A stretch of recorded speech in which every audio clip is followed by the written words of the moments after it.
Welcome back to Kayla Matherne at the Mouton Museum in Lafayette, Louisiana, July 23rd, 2023, Part 2. Without further ado, here's Kayla.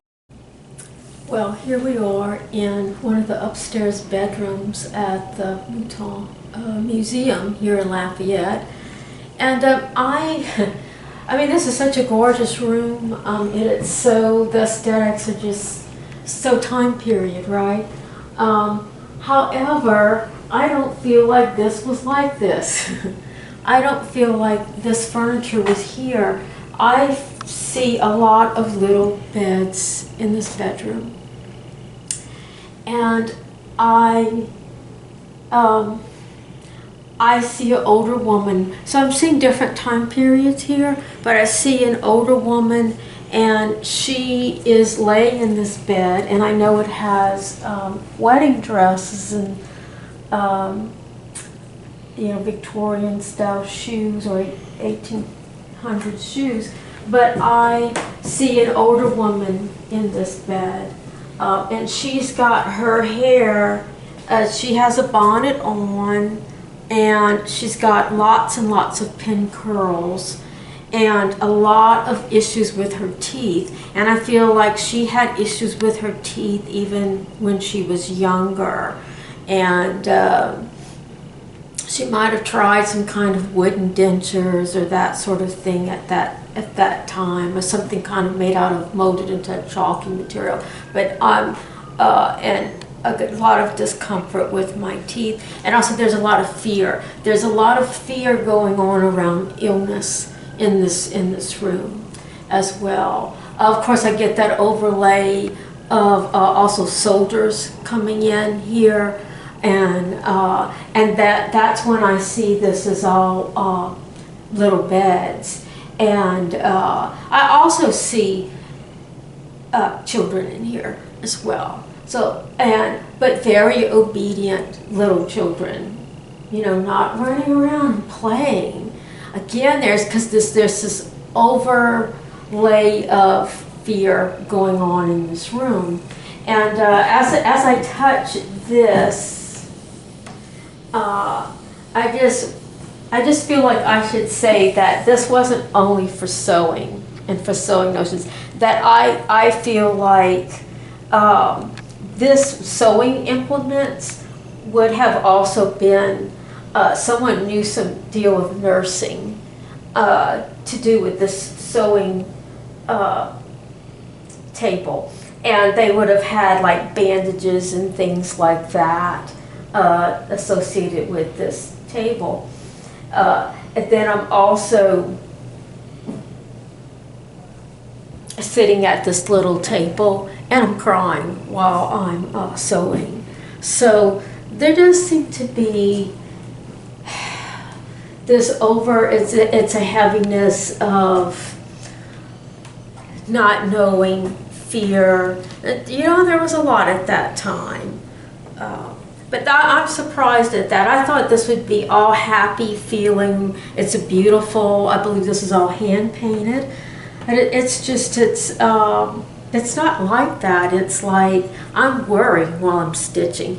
I'm thinking about things while I'm stitching. And then I'm also like tucking in bandages. I'm also like maybe threading the end of that together or cutting like muslin into strips, and then I'm rolling them up, and that's being put in here and saved.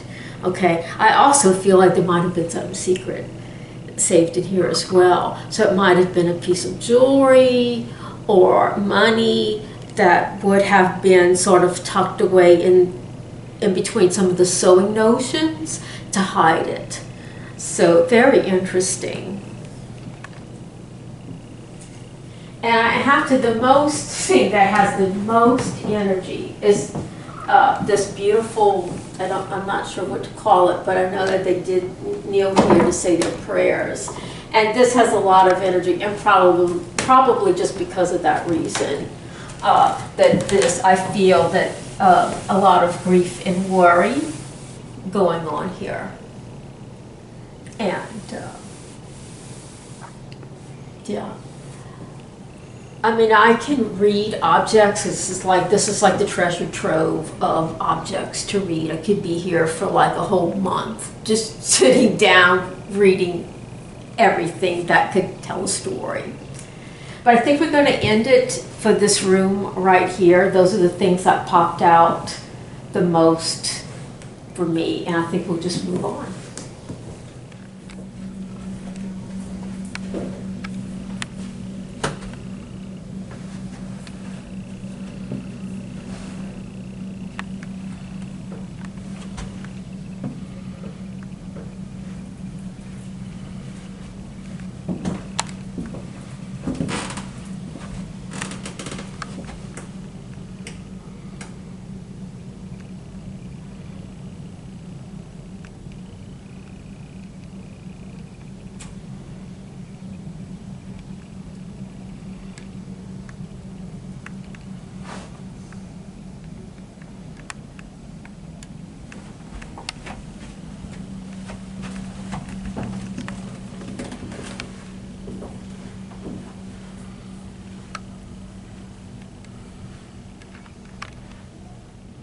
So we're in the little bedroom upstairs.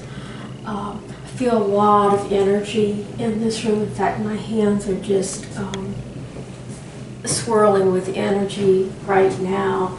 And I'm not sure if this is the same woman that I seen upstairs dressed in black. But this is just, I mean, of course, this tells me a lot right here. And it says, Alina Mouton, Convent du Mont Carmel at 1878. This beautiful needlework piece. So I just want to point that out, that there is a lot that's telling me about this room from the aesthetics of it. But I feel this overlay of sickness in this room, and also being fragile. So I feel like I am a fragile kind of woman at this time.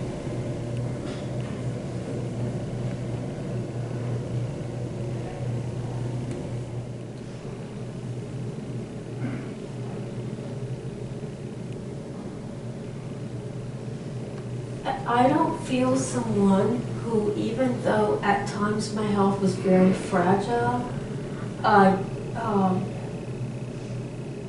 and I seem to have lost a lot of weight during the course of my life, but I can say this, is that, and I had a fever, and just,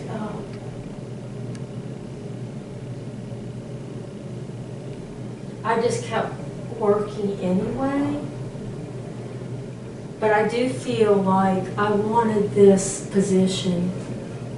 I wanted this. So there's a lot of, I want this seniority, this passion for this seniority that I feel. And I feel like my whole family's like driven in different aspects of life. And I feel like I want to be in charge, and I'm in charge of a whole group of ladies. And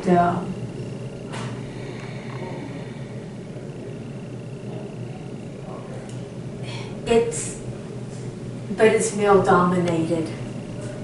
It's like you're in charge, but you're not really in charge kind of feeling. And I feel like that really kind of ate my goat, So there's this piety, but I feel like there's an ambition. There's this is prominence that's also involved in this piety.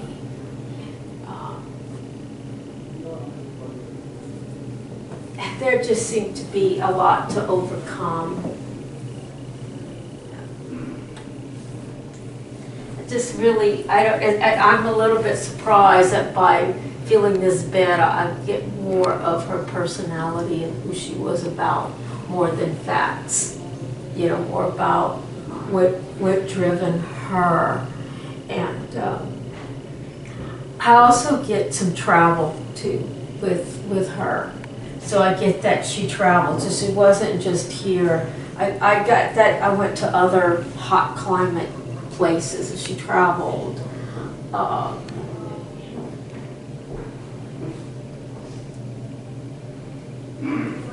There was also something about her accent as well. That was strange at that time.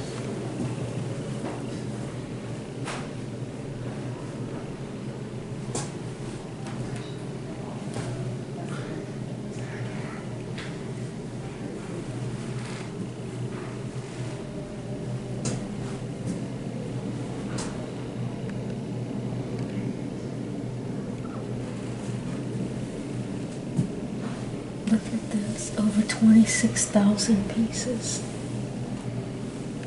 That's incredible. And this must be her also.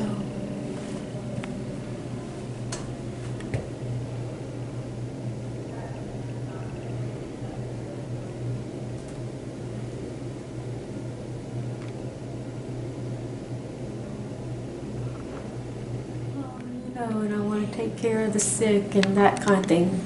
I got more involved. There's been a lot of. There's been several families in here. We have the original family and several families throughout time, and then we have museum members that are now deceased as well who bought the building and restored the building. So you probably have them. No, and that's it. It's like archaeology. You know, it's like sifting through the layers. There's many layers, I guess, is what I'm saying. So you probably are getting a lot of mixed. Okay. But yes, you'll have members coming through that, you know, deceased members. There's 24 members who, it was 24 women in Lafayette, and they're responsible for starting Lafayette's first library, the first museum. Okay, so you got a lot of dominating women. A lot of strong women. A lot of strong women. 24. Okay. It was 24 it started, so we still have 24. And when somebody passes away, usually a family member or they kind of nudge who they want to take their place. And so they bought the house and we've been keeping it going, doing our little tours and fundraisers. So you probably also, we have had several families, maybe 7 families who lived in the house, but you will also have members that make an appearance and tell you what's important from time to time. Okay. A lot of strong women. Okay. So you were right about that. Okay, so just a lot of strong females, yeah. I think that in the sewing table really spoke to me in the other room as well. That sewing table that's in that room, that really jumped out. Them or photographs, and so I really touched that sewing table, which was gorgeous because it looks like it's all hand painted on that stoneware. But I think we have 5 sewing tables total. And that wasn't just used for sewing. I got women sitting there rolling up these little bandages and putting them in the different containers in there. And I seen this woman slip something, like a piece of jewelry or something, in one of those little rolled up bandages to hide it in the compartment. Which I thought that was interesting. Yeah, right, you can't account for a man's world, you know, women. Right, and that's, I definitely always have the role in the background. Right, and that's kind of what I get from her too, is that, you know, it was a man's world, but she was like that. And I think that's why the women who have taken care of the house have such strong will about making it, you know, maybe speaking up for some of the women who didn't or weren't able to. Or yes, there's been 7 families in here. A lot of the items here are from those 7 families, but then also the 24 women throughout the generations. At one point, my grandmother was the oldest member and I was the youngest. Those women have also given family things from the same period. So some things from our families as well. So not everything's original. So if I'm doing psychometry, I don't know if you know that term. So I'm feeling this, and I'm talking about a personality. So I'm talking about. It may not have been a Mouton. It may not have been. A lot of the items are from Moutons or from other items, but it's generations. And then also, like, there's a family blanket in the house. The oldest item here is from my family, the Como family from France. And so that would have came from a chateau in France and brought to Nova Scotia and then made its way down here. So we have family items. We have something from Lincoln's mother, a quilt that she made in the house. So Right. it's a hodgepodge of people reaching out to you, so I understand what you're saying. Right. What you're saying makes sense. What was the place I read the other museum? It was hard to read. Oh, the one in New Iberia. It was the first time I read a museum. I was so overwhelmed by everything in the museum because it's all got an energy around it and it's all jumping out at me. So I just go and read the things that really, spoke to me the loudest is what I read. And that's how this will be. There'll be some things from the original families, but also some of the 24 women along the way. Adjacent to that one.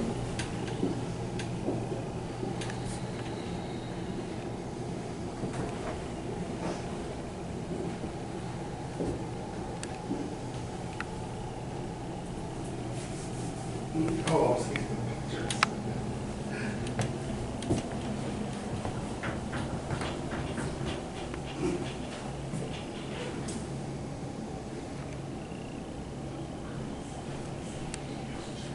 Again, when I'm in this room, which is decorated for an infant or a child's room, I don't see it as this.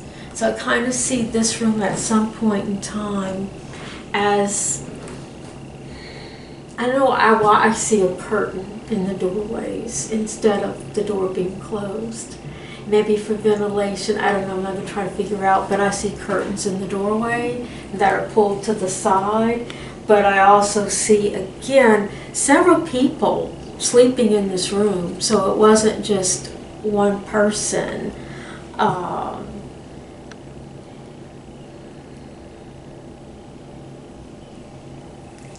I get that overlay feeling of war like I did in the first room in this bedroom. So that's what's dominating it here is this whole talk of war, men staying in this room and in that room. And also too, I kind of feel, I know this doesn't sound very nice, but this almost would have been curtained off too. And I feel like there would have been someone sick in this room.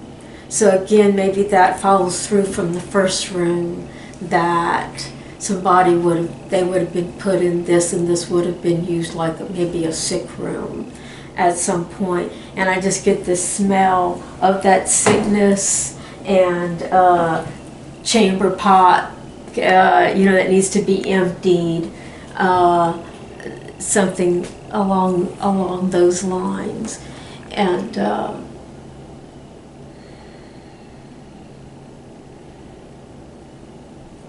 I also feel at some point in time that this would have some kind of clothes rack in here, and that this would have been like just used as like what we use today, an extra room used as a closet. I just see dresses being hung on these walls, and hat boxes, and like a big vanity table in this room.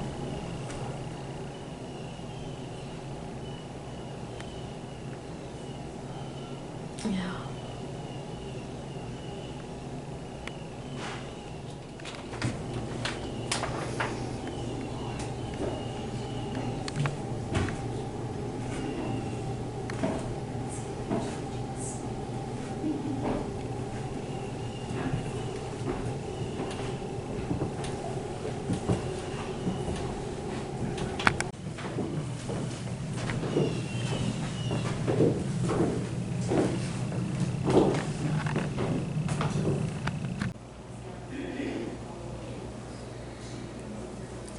Okay, so my intention through the reading of this house has been to get to the core, because there's so many things here with so much energy that I want to get to the core. However, in this room, I must say that no matter if that's my intention or not, the woman who I'm getting the vibes from is more contemporary. And she is in a blue dress. She's an older woman with gray hair, kind of tall and heavy set. She's got a white lace collar, small print. So looking at her clothes, ankle length dress, taupe shoes, maybe cotton stockings, maybe this was before nylon. And so I want to say, 20s, 30s to 40s, something like that. And believe it or not, I'm taking my cue from her stockings. I want to say that they're cotton, and so, this had to be before nylon. And she's very frugal. This woman is very frugal, and I feel like when she was here, like maybe the upstairs was not inhabitable, or people didn't go upstairs a lot. So she was mainly in this room, and people were mainly staying within these downstairs rooms, right here. There was a lot of newspaper reading, stamp licking, and flower arranging that went on in this room. That's what I feel. And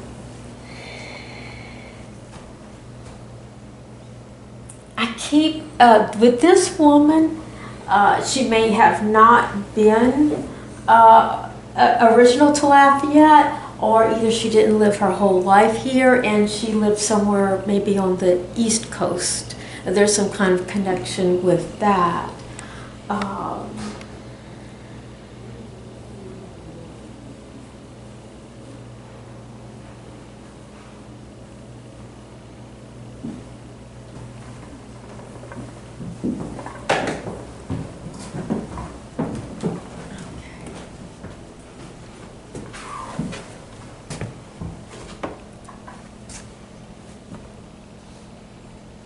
A lot of entertaining going on.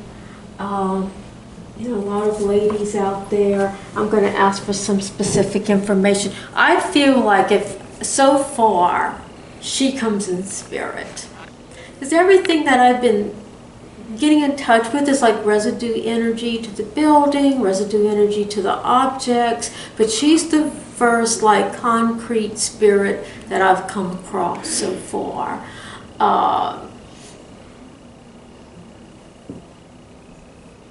Yeah.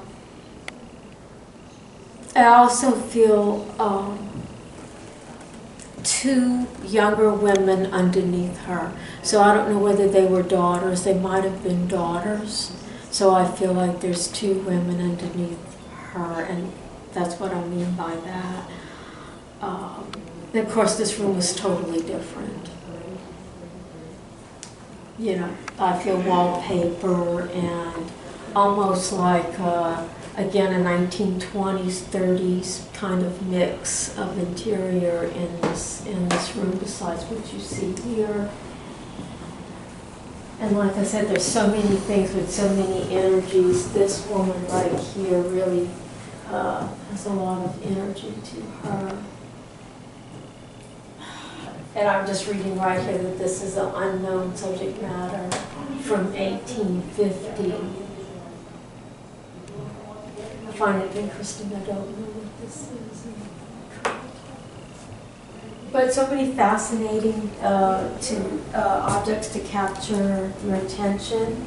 And I see that this is Henrietta Mouton, and this is, I'm not sure how to pronounce his name, so we'll just call him Jean Mouton. They don't seem to be that, as a predominant focus of this house anymore, the energy, even though it's named after them.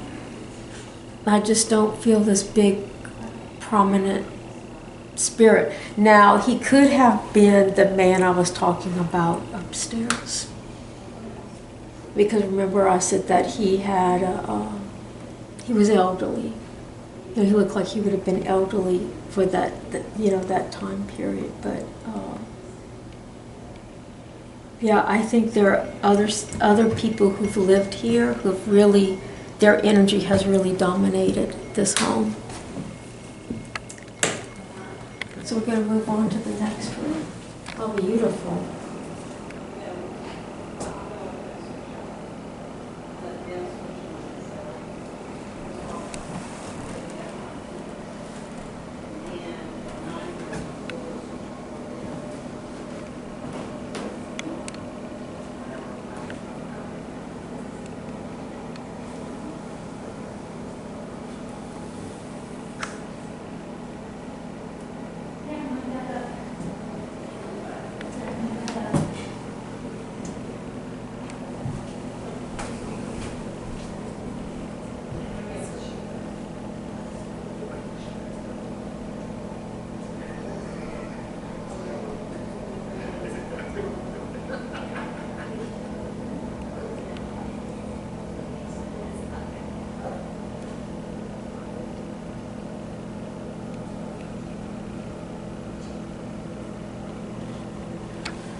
There's so much.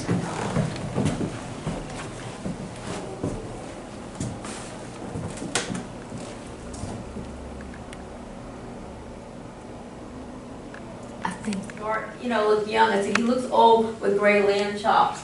Yep. Yeah, Yeah. you didn't even come to That's show. the original I went number straight of the house. upstairs. Yeah. Wow. Yeah. So, yeah, definitely that's a whole man's world up there. And yeah, you might get, but I get more audio, more smells, like I'll smell stuff, more smells, more audio, more voices, people talking, noises, carriages driving by, coming straight up to the front door, the sound of boots. The sound of boots everywhere. Yeah, Yeah. that makes sense. So We've had 7 families live here, and that's our little, the Moutons. And then we had the drawers, the physicians and the mills. Oh, see.